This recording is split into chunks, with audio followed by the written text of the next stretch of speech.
been asked to discuss some of the market forces or economic indicators, as they prefer to be called, in the hopes that we can gain a better understanding of what's going on out there in the economy, assuming something is going on out there in the economy. And assuming, of course, that there's an economy out there for something to be going on in the months ahead. We'll begin by discussing the Dow Jones average. Now, the first time I checked, the last time I checked, well, actually, the last time I checked was the first time I checked. The Dow Jones average was up 16 points the Dow Jones average was down 91 points as indicated by this. No, was right the first time. It was, well, it doesn't matter because the Dow Jones average isn't really all that important of an economic indicator. What is important is the GNP, which, as we all know, stands for the well, we all know what it stands for. According to Alan Spanberg, the former head of the Fed, the GNP,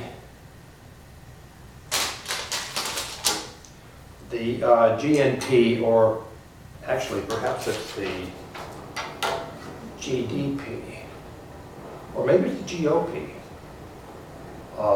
It's hard to tell because they're all spelled alike. Well, it's not that they're spelled alike, they're all spelled with capital letters. At any rate, one of them totals approximately $14 trillion as indicated by this chart.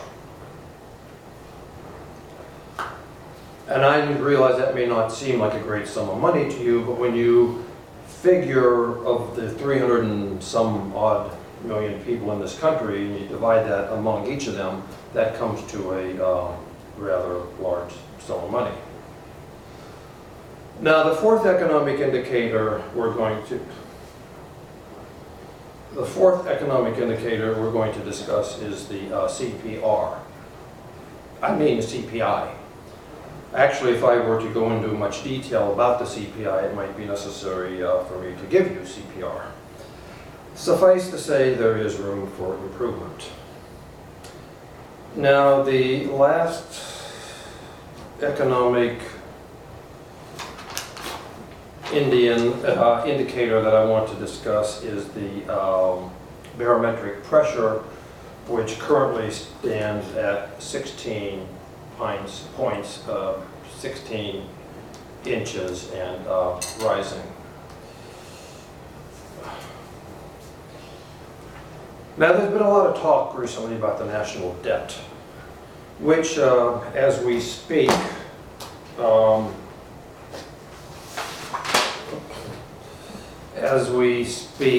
currently stands at $14 trillion. Now, naturally, you can't pay this amount of money down just by sending in $50 a month like you would your MasterCard. Well, you could, but it would take a considerable amount of time to pay it down. This is such a complex issue that perhaps we should move on and come back to this one a little bit later, much later. Speaking of agriculture, we anticipate surpluses in the following food areas. Here we go. Corn, milk, eggs, Fruit Loops. No, wait a minute, that's my grocery list. Let's just say there'll be plenty of food for everyone. Well, almost everyone. Now that wraps up that portion of my discussion, and not a moment too soon.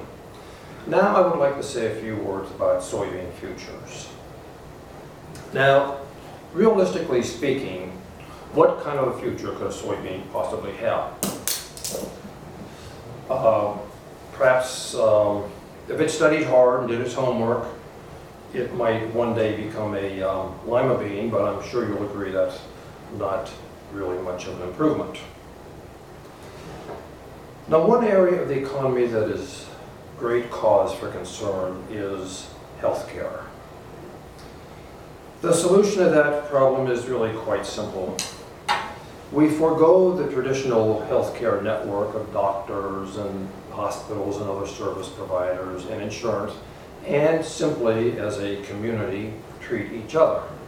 For example, your neighbor needs a bypass operation. You agree to perform the bypass operation on your neighbor, and in return, your neighbor, assuming, of course, your neighbor survives, your neighbor repays the favor by perhaps mowing your lawn or doing your laundry. And if it's a very complicated operation, perhaps he mows your laundry several times. Well, I see our time is just about up for today. Now, next time, if of course there is a next time, we'll be discussing the impact these economic indicators have on housing starts. Thank you.